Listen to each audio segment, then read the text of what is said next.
Hi everyone, my name's Eric. Thanks so much for checking out my review on the Syma X5SW Explorers 2 with Wi-Fi FPV. This is a Wi-Fi quadcopter, so you will need to use a compatible smartphone or tablet. Now this is one of the most durable and easy to fly toy quadcopters on the market. I've also reviewed the Explorers X5C, which is around $10 less if you don't care about having the FPV function or first person view. They're pretty much the same except for the better landing gear and the built-in Wi-Fi in the camera on the X5SW. But if you do want to check out the cool world of FPV and don't want to spend hundreds or even thousands of dollars, the X5SW has a camera built in with a Wi-Fi transmitter that will broadcast what the camera is seeing on the quadcopter to your smartphone. I have an Android phone and it works, but sometimes the app will need to be restarted a couple times just to get it to connect. Now I will show you how to connect your phone to the quadcopter if you go to the time shown right here on the screen. I've not tested this on iPhone, but I have read that it works just fine. This is one of the least expensive FPV setups out there, so don't expect an amazing camera.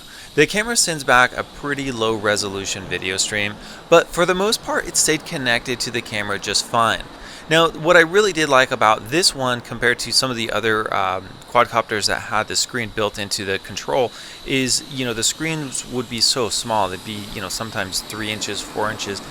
If you use it on your larger smartphone, a lot of smartphones these days have the 5-inch screens, or if you're going to be flying this on a tablet, you're going to get a much better view of the screen. Even though the camera on this quadcopter is still pretty narrow, it does help to have that larger screen when you want to quickly look down and then look back up at the quadcopter. The field of view is pretty narrow, which makes it disorienting if you want to fly using the screen the whole time.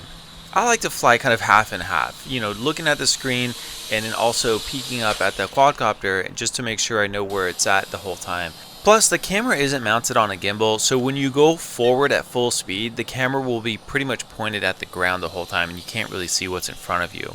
But if you do fly at a slower speed, the camera won't be pointed so far down that you can actually see what's in front of you, and it's pretty fun to fly at slower speeds like through the trees or from room to room.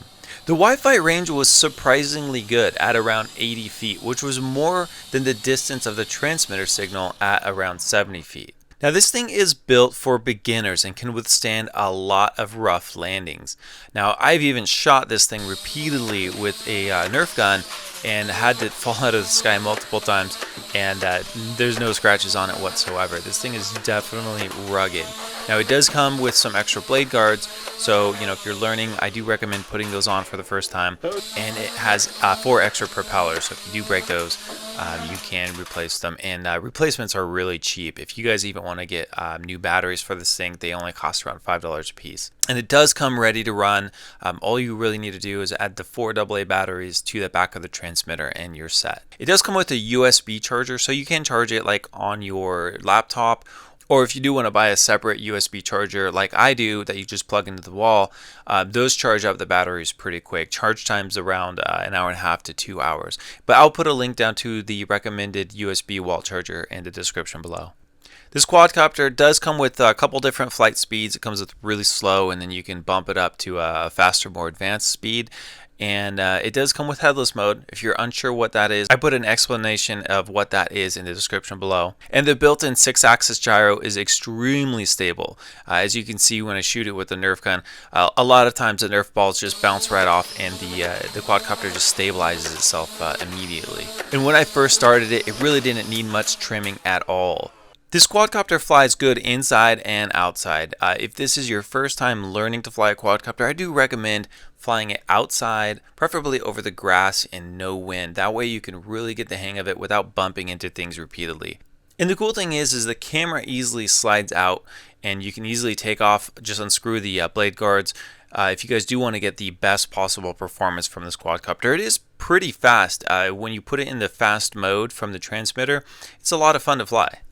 And that's my review on the Syma X5SW. If you guys did find this video helpful, I always appreciate those thumbs up, and make sure to subscribe to keep up to date with my future reviews.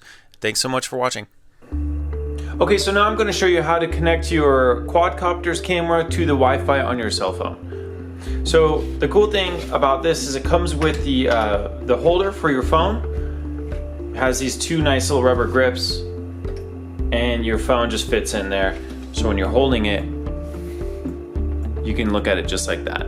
Okay, so first let's go to the App Store. Okay, so in the App Store, what you're gonna do is just search for Syma FPV, and it should be that first one that pops up right here.